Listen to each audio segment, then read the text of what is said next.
Hello, everybody. This is Garrett Jackson with the State Crier, and today we're going to have a live stream with Joe Dorman, and he is the former state representative for the House District 65, I believe, and former Democrat governor candidate for the state of Oklahoma. So we're going to move straight into discussion. I don't have any type of really cool intro just yet. We're just getting back started, so let's get started and welcome Joe to the show. Joe, how are you doing? Doing great. How are you doing? I'm doing great. So thanks for coming on the show. It's been a while. I think our first podcast was back in 2018 or 2008, rather. That's right. And we did a little show called the Lawton Town Crier, and you were my first guest there. And oh, my dad's trying to call me. Hold on a second. It happens. That's what happens when you get famous. I know, right? He must be trying to tune into the show and needs help. So. Well, if you want, I can talk a little bit about what's been going on since 2008 while you're helping him out. Go ahead. So, as you said, I was a state representative in 2008, serving the area down there where you live, representing, back then it was Comanche, Cotton, and Grady counties. Comanche, Caddo, and Grady counties. And then in my last term, Cotton County and Stevens County, portions of Stevens County were thrown into the district. And so I termed out in 2014, and that same year filed for governor and ran for that office. Ended up finishing with a decent percentage, got 41% statewide. And following that, went to work for a phone company in Oklahoma City and was there for a little over a year. And then going from that, ended up getting hired into this current job where I'm working at the Oklahoma Institute for Child Advocacy. Well, that's good. So you have been all over the place. I have been. I've been fortunate. I traveled all across the state, getting to meet people, learning about the different issues, and that's really benefited me in this current role. I was hired in September of 2016 to be the executive director for OICA, and if people aren't familiar with that organization, we are a statewide organization. It was created in 1983 to work on children's policy. It was created as a result of the Terry D. lawsuit. That was a lawsuit against the Department of Human Services about the conditions that were faced by the children who at that time were in juvenile facilities similar to a youth prison. And from that lawsuit, the plaintiffs won. 7 teenagers filed a lawsuit on behalf of Legal Aid of Western Oklahoma, and they won, and we were created as a nonprofit entity outside of government to monitor policies and try and help shape better policies. And then the Oklahoma Commission on Children and Youth is a state agency that was created to monitor DHS and has since grown to fulfill several different missions. And we're actually going to be in the Lawton area. We're doing a traveling road show to 6 different destinations around the beginning of the school year. And we're going to start in Custer County, and we're going to be in Comanche County at some point. We're still working on the date. Okay, so you'll let us know when that date happens, right?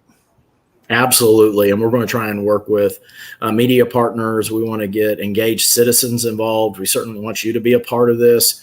I want your viewers and listeners to know how to get more engaged. And that's one of the things I've learned with advocacy. A lot of people want to get involved and they simply don't know how to get involved, or they're afraid of the problem.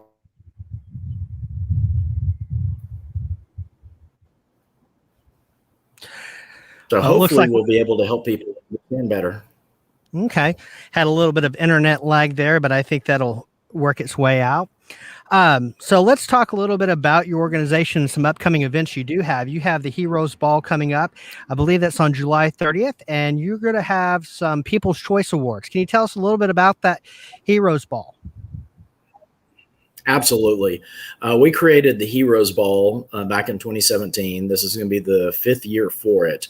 And with this event, It's essentially a costume party, and we have people and we encourage them to dress up as superheroes or at least wear superhero accessories. And we give away usually 7 or 8 awards at the banquet each year. One of the honorees that we're recognizing for the Lifetime Achievement Award is a couple from Lawton, Bob and Jean Harbison.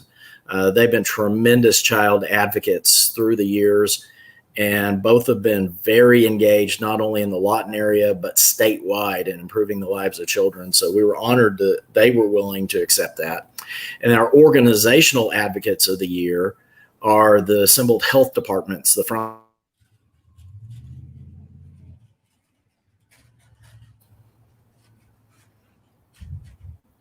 So we're looking forward to recognizing all of the different award winners. And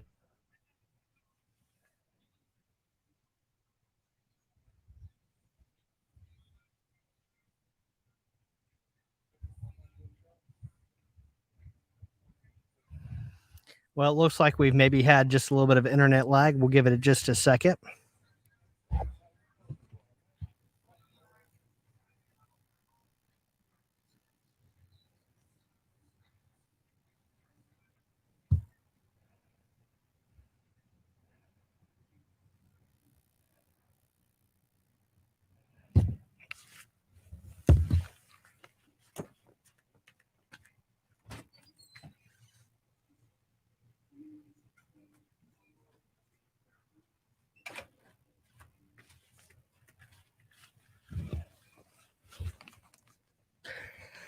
Well, unfortunately, we have lost Mr. Dorman on an internet lag. He will join us back in just a minute.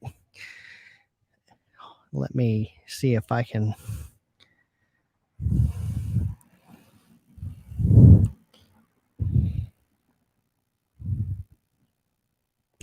Okay, we're going to add him back to the stream. And he should be coming on just as soon as his internet gets back up. As with anything technical, we're going to have some issues that we're going to work through. That's what happens with first shows. So last we left, you were talking about dressing up as superheroes, and you're recognizing people from the Lawton area as being advocates. Yes. Bob and Gina Harbison with the Lifetime Achievement Award. We're pleased that we're going to have the chance to honor them for the work that they've done through the years.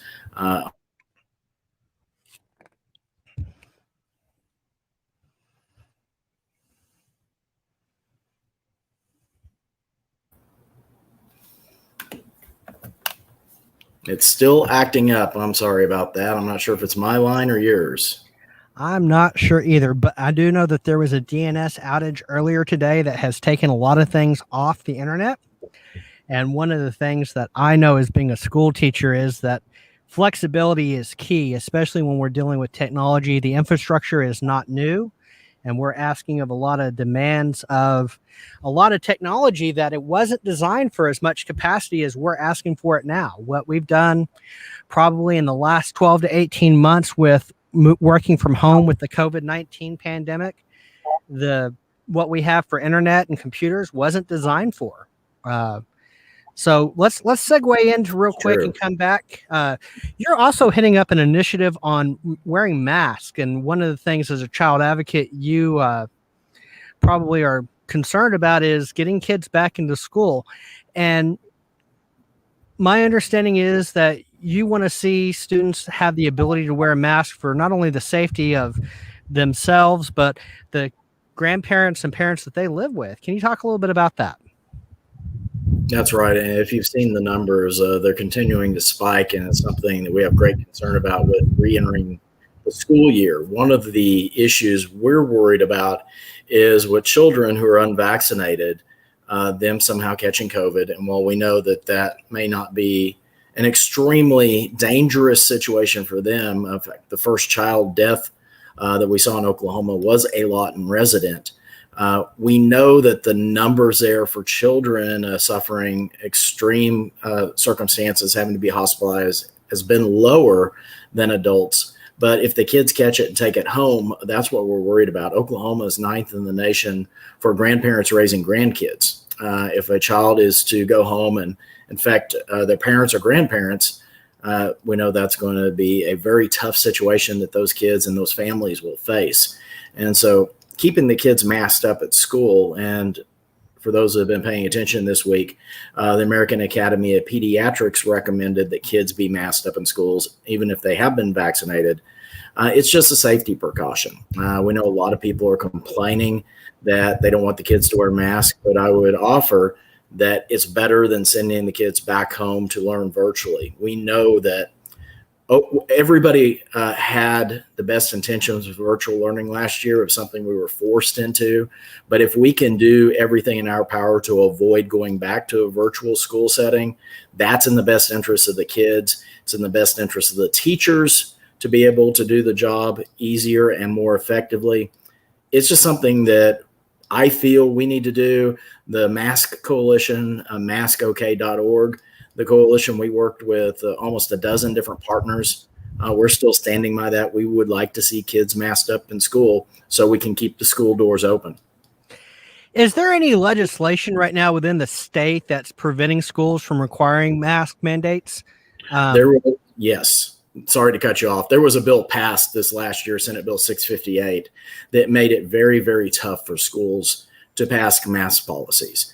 And in our opinion, OICA's opinion, it was rated on our legislative scorecard. It was irresponsible to do that because we need to do everything we can to try and keep kids safe and keep the schools open.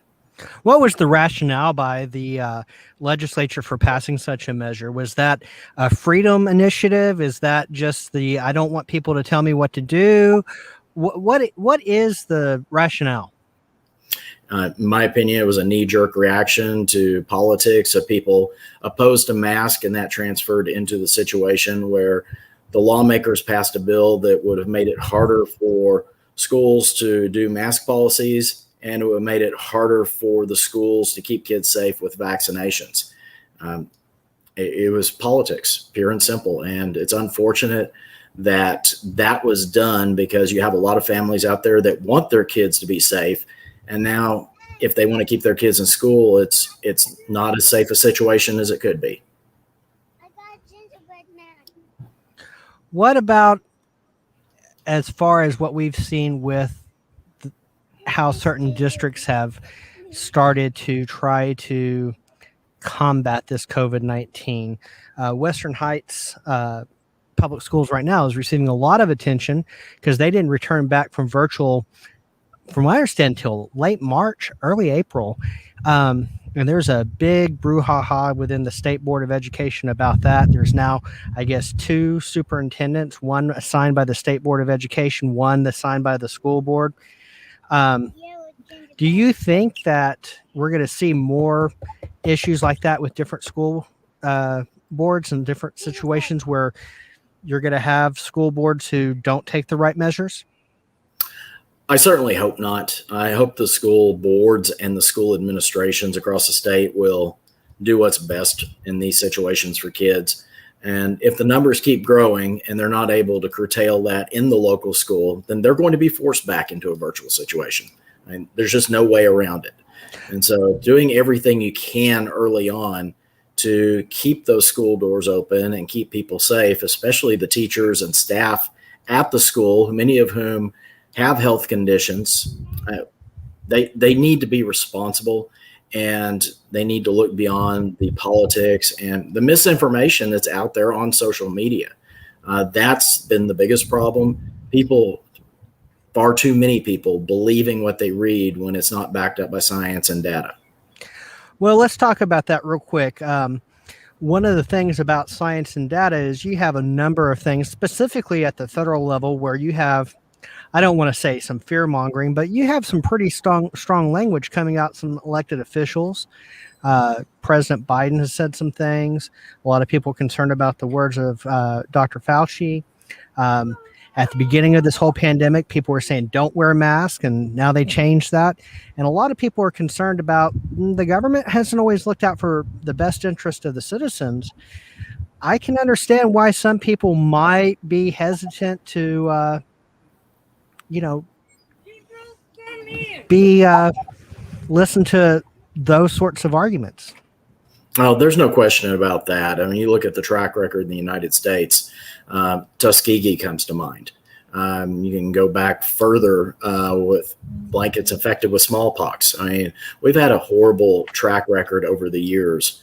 And unfortunately, there was a bill passed this year that would have curtailed what can be discussed in history classes. But that's a tangent. We need to look at what the government has done. But also, you have to remember that this pandemic, it was similar to the one we saw in 1919. That took a few years for it to work its way out of society and not be as dangerous. So fortunately, we've had the science there to do the vaccinations. And while those were created in a pretty quick manner, they need, and I will say the CDC needs to get those certified where it's no longer classified as an experimental situation. We've got several conditions there that the current administration and the government could take better actions to ease people's worries. I have a couple of my friends who refuse to do the vaccination for concerns about unknown. And it's hard to argue about that until the data is there. And it's been a short time. I hate to say to trust these situations, but this vaccine was created under the watch and guidance of President Trump, and it's been carried forth into this next administration with President Biden. So it's been a bipartisan effort to try and keep people safe. And I would just encourage people to look at what's out there, do the research, look at what is being said, trust those resources and those individuals and organizations out there who are working on these issues, and don't believe the rhetoric that's just passed along by friends from shady organizations. So let's move on to along that same theme, because I'm detecting that you consider this to be a moral issue. Would you say that that's a good way to characterize how you view this? I've had friends die from this. Absolutely, it's a moral issue.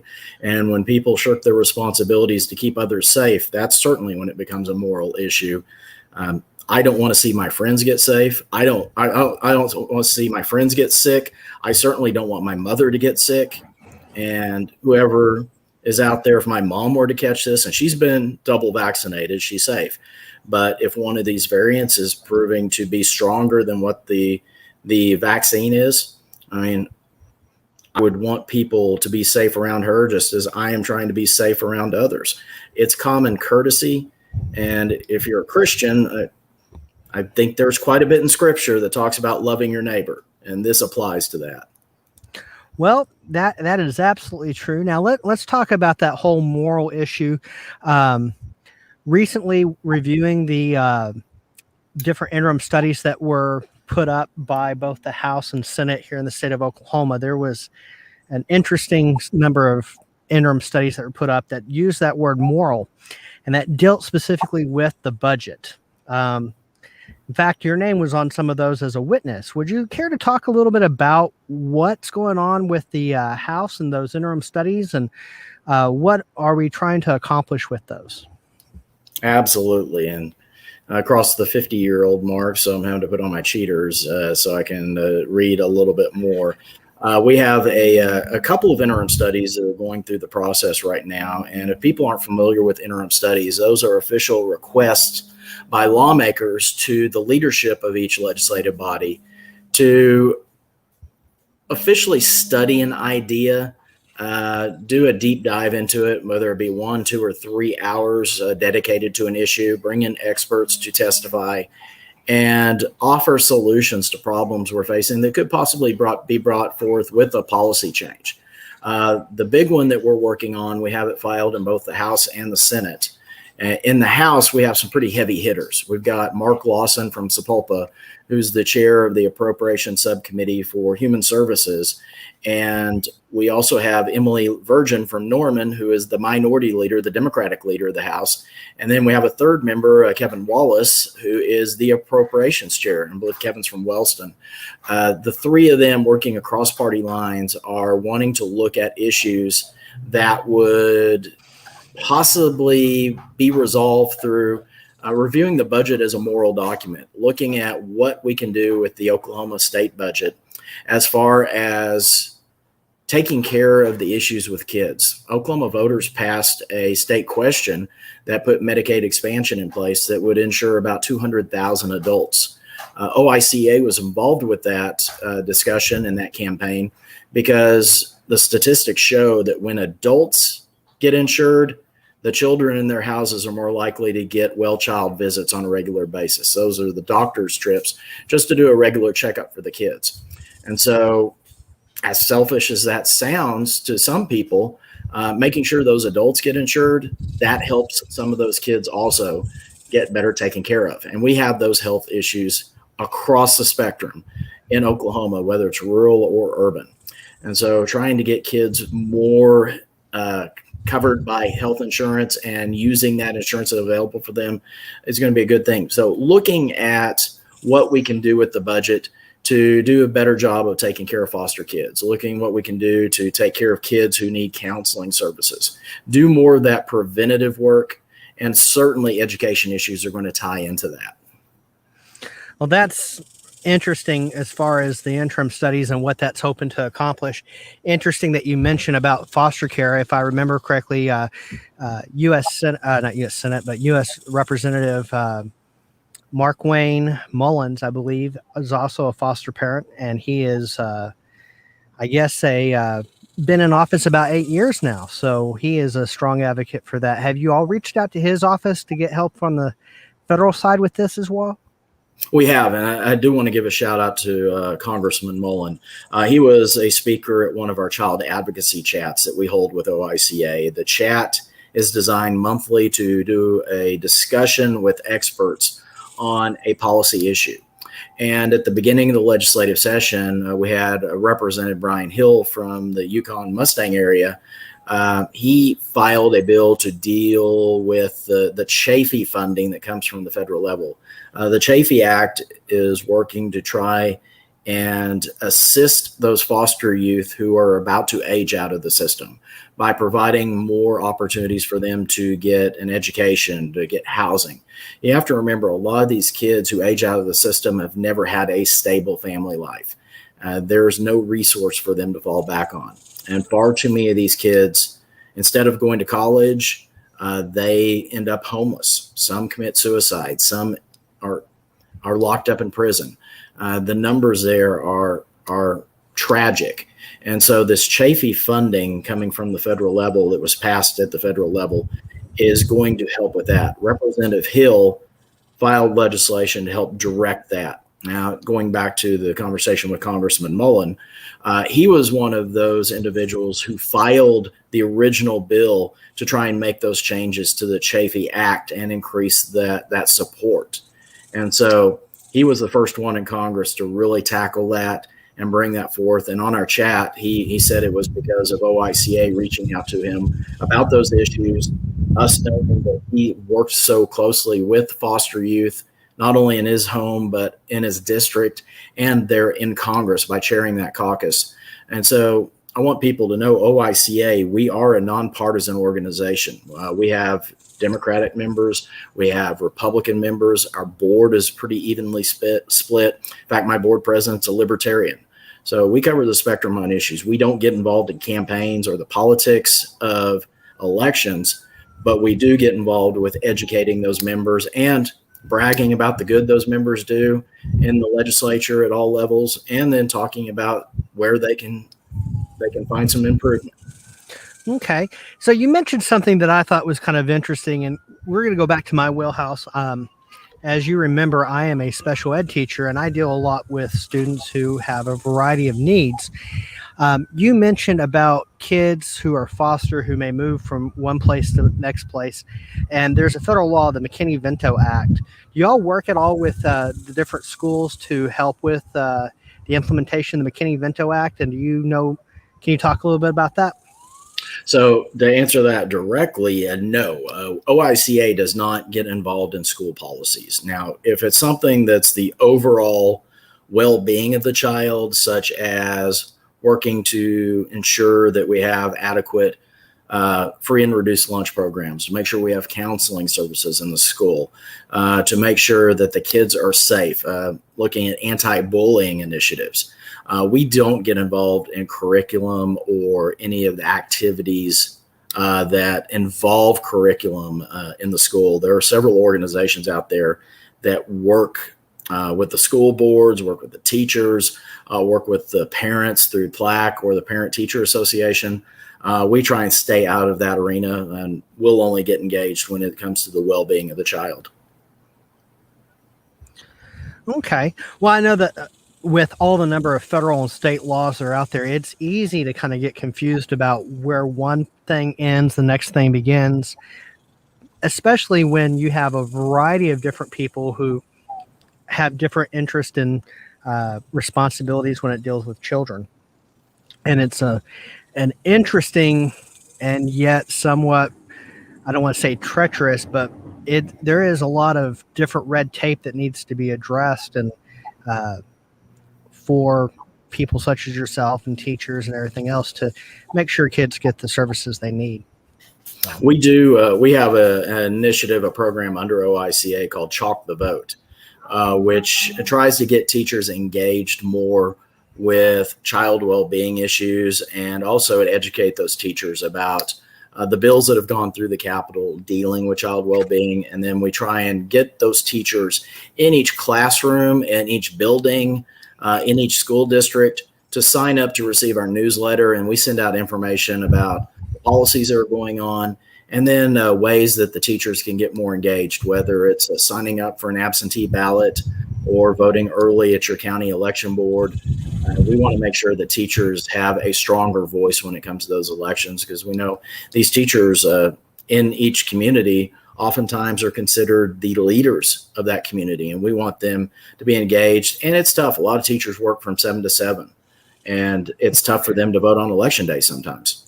It is. And, speaking as a school teacher, 7 to 7, there are days that it's not just 7 to 7. It's 6 to 8, 9, 10, 11 o'clock. And if I go to one of the students, extracurricular activities like a football game on a Friday, you're talking, I got to work by 7, which means I was up well before then. I did my job all day, and then I'm out there supporting my students out on the football field.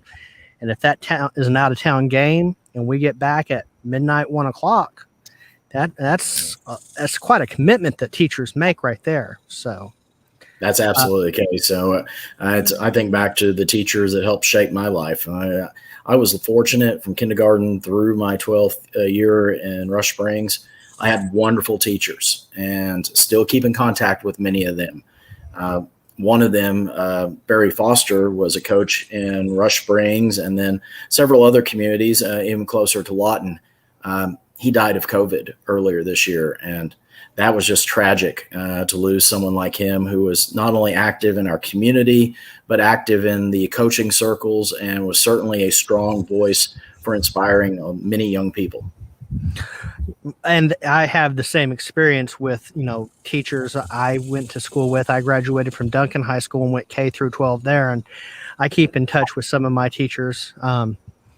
And not that I know of any of them having COVID, but certainly is nice to be able to keep in touch with people who have had an influence on my life. That's for sure. Let's talk about influence on people's lives again real quick. We're both child advocates in a way. I'm a school teacher, and you not only advocated for children in your current job, but you were also a member of the state representative. You were House District 65 representative, and you dealt a lot with passing laws, and some of those laws end up in courts. And unfortunately for many people, a lot of people don't understand that the review in courts is a necessary process. And recently there was a Supreme Court case dealing with education and free speech, talking about a young lady who was, let's just say, colorful in some of her things that she had to say about her local school and extracurricular activities. And that went before the Supreme Court. And the Supreme Court pretty resoundingly said, you can't punish a student for what they say outside of school. And that, if our viewers go back and think about their civics class, and me being a history teacher, I know that My students learn about it every year. If they say they didn't, they were talking. But everything that's gone on in the last 18 months with moving online and the expansion of education to virtual education and to everything that we're doing from our cell phones to these little live streams and stuff like that, we're putting more and more of ourselves digitally. How do you see that case as free speech? Do you think it helps students? Do you think it hurts them? Does it help school districts? Does it hurt them? What are your take? And I know exactly which case you're talking about. And yeah, I believe it was an 8-1 decision by the Supreme Court about a young lady using profanity on social media about her school, about her cheerleading program. And she was definitely taking out a lot of frustration on social media. The court said that she had that protection under the First Amendment for freedom of speech. But then they also did say that being said, a child could not post something that would be disruptive to the school setting. So they were able to vent as much as they want about individuals and how they feel, as long as it didn't come back into a situation that would cause harm in the classroom or would lead to a tougher situation for the teacher to do their job. And so it definitely puts some parameters in place that the school boards locally will have to address. And we were raised in a situation when I was growing up that if you said something, usually you got punished at school, and then you got punished at home, and then you got punished again on Sunday when your parents talked to the teacher again about the situation. So it was a 3-strike situation back then. Society's changed a lot, and I think that's something we have to address. And while the court did say you can't do these things as an administration, a lot of this does fall back onto parental guidance and the family situation to ensure that these kids are being policed. The school may not be able to do something about it, but the parents can. And I agree with that. My take on that is very similar to yours. I'd almost go one step a little further, that when we have a society that is moving more and more online, we're going to have to start creating rules and guidelines that we're all going to have to agree to. And I think that that's where I want to see more parents and teachers and community members come together to establish what those rules are, and have those enforced. Remember, you just said, you got in trouble on Sunday after you talked to the teacher. I think there also needs to be a little bit more of parents taking more proactive step of knowing what's going on online. So that's just a personal view. And part of the problem we're seeing in society, and this is me speaking personally from my experience, not official company policy, but society has changed where the parent and the teacher ganged up on the kid to now the parent and the kid gang up on the teacher far too often. The kids can do no wrong, and that's something that's changed, and it's unfortunate. And part of that has been, I won't say the demonizing of public education, but certainly the shots fired at public education about how people don't feel like their children are being treated fairly. And it's a societal change that I don't like to see. I agree. I definitely agree. Well, Joe, that puts us right at 34 minutes for the actual portion of our podcast. Now, we had a little hiccup at the beginning with some streaming and some issues with my dad calling. Let's go back and revisit a couple things just as kind of a recap real quick. You have your upcoming annual ball. It's going to be, from what I understand, on Zoom. Y'all are going to do a virtual ball this year. And what's going to happen with that? You're going to recognize some local people, and you're going to recognize your heroes and your people's choice. Take us through that process. That's right. OICA has an annual banquet where we recognize the champions for children across the state. And our Lifetime Achievement Award is going to 2 Lawton residents who have been lifetime advocates for, especially in early childhood education. Folks back home are going to recognize the names Bob and Jean Harbison. Bob has been active and still remains active. He just left one board in Oklahoma City. Jean was involved with United Way of Southwest Oklahoma for years, and the Success by 6 program, working on trying to get a stronger early childhood program implemented across the state of Oklahoma. Their efforts led to legislation and have been just tremendously successful in helping ensure kids at an early age are having access to better quality educational programs. There are lifetime achievement winners. Our organizational winners this year are the various frontline workers from the different health departments who've been working to get shots in arms and help keep our economy running and keep people safe from COVID. Those people have put their lives on the line working in that job to try and get people safer from COVID-19, and we certainly appreciate them.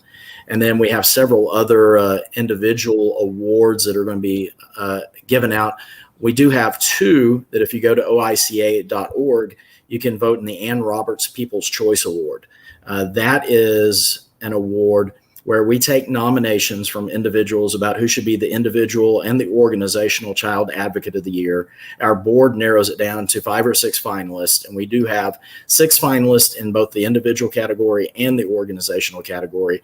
I would encourage people to go to oica.org or go to the Oklahoma Institute for Child Advocacy Facebook page, and you can learn more about those individuals, those organizations, and vote for the one you think should win this year. Okay. And is this a fundraiser for you at all?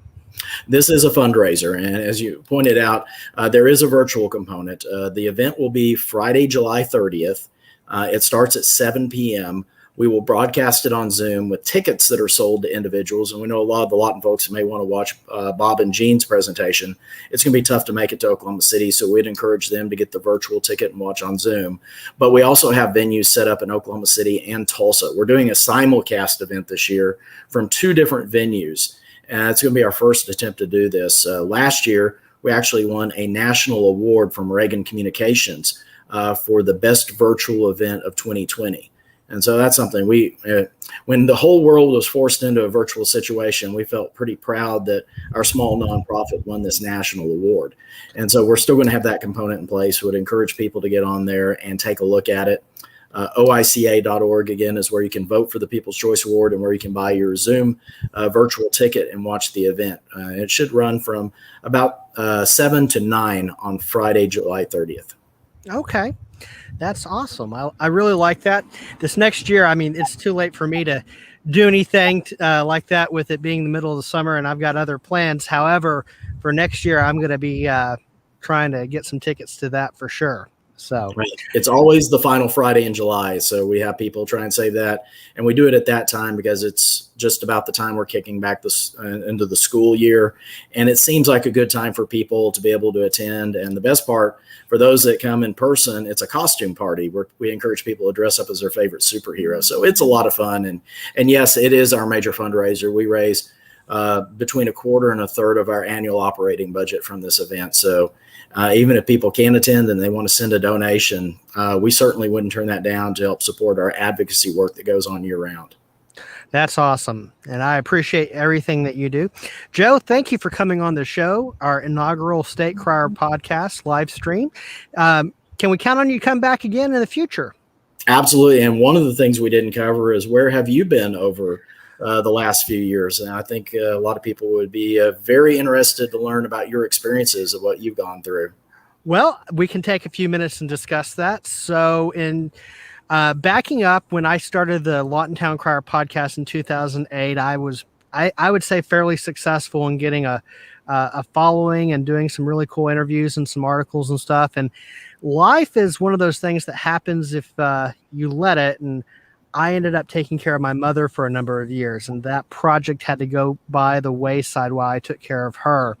Sadly, she passed away from her health conditions, but in 2016, my wife and I had this discussion about January about where we were going in our direction, and we wanted to kind of get a break from the Lawton community and explore some things with my career. I'm a school teacher. And one of the things that we decided was we wanted to move closer to her family.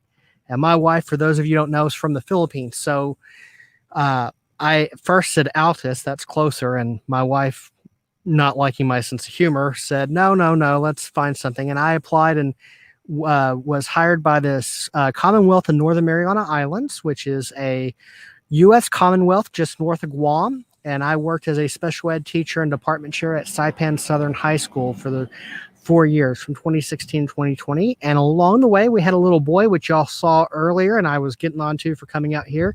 His name is Gabriel. He was born in 2017, and I call him Little Man.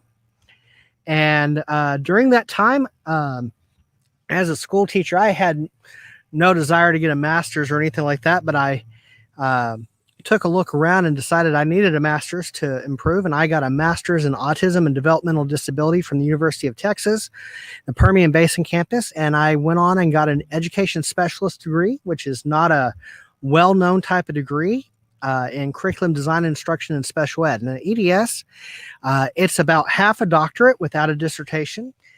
Some people say it's like another master's, but it's not the same level. It's actually an interim between a doctorate degree and a master's degree. You'll see a lot of people who are specialists in their field get that. Since I'm in special ed, that I am a specialist in that particular field. That degree allows me to design curriculum for students, general ed and special ed, maybe work as an administrator or a SPED director, which are, I'm not going to say my ambitions right now, but I'd open to the possibility if that were to pop up. And just cracking the books to get a little bit better at my craft. And then when we came back here, decided that, one of the things that I missed was talking with people and knowing what's going on in the community. Certainly enjoyed hanging out with you on our podcast, especially at Mike's Sports Grill. Let's give a shout out to them because they were so kind when I had the podcast to letting us record there, and decided to go ahead and just get back into doing things. And I had lost my domain for a while, so I registered statecrier.com, and I was able to get it back, the Lawton Town Crier, and I've posted a few things. I got about 50 articles, but I post your weekly articles when I can, and I've been posting some things lately, and we got a couple series that we're working on. We have a profiles and leadership for different people within the state of Oklahoma, not necessarily just Lawton and not necessarily just the state, just different people who piqued my interest, putting some basic information up about people. We're going to start doing a live stream. I'm thinking these Thursday nights are a good time to do these live streams for about 30, 45 minutes, and then maybe another podcast on Sunday for a weekly roundup. So that's kind of what we got planned going on right now, and that's what's happening with me.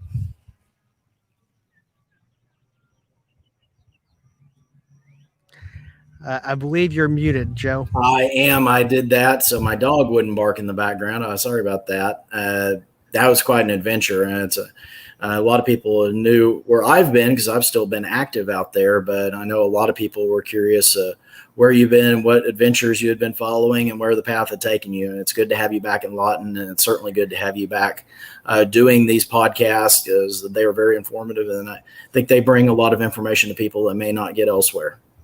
I appreciate that, and I hope that we're able to add to not just the social media and the media out there, but add to the conversation of what's going on in our little part of the world.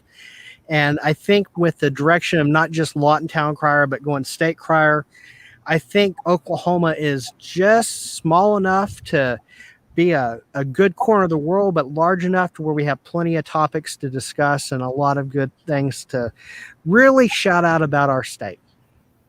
I couldn't agree more. And thank you for starting this back up. And thank you for letting me be your first guest, just like I was your first guest back in 2008. I appreciate it. And I have to thank you too. And we look forward to seeing you again in an upcoming episode. And if everybody watching this, if you'll smash that like button and hit subscribe, and you'll be able to follow us on social media on Twitter, and you'll be able to follow us on our Facebook page. And I do know that Joe does follow us on Twitter, and we tweet out to him quite a bit. And so if you want to follow him, go to the statecrier.com and click on his articles, and his Twitter feed is up there. Thank you very much. Okay. And I'm going to go ahead and end the podcast. And Joe, if you'll stick around just a second, we'll close up on our end.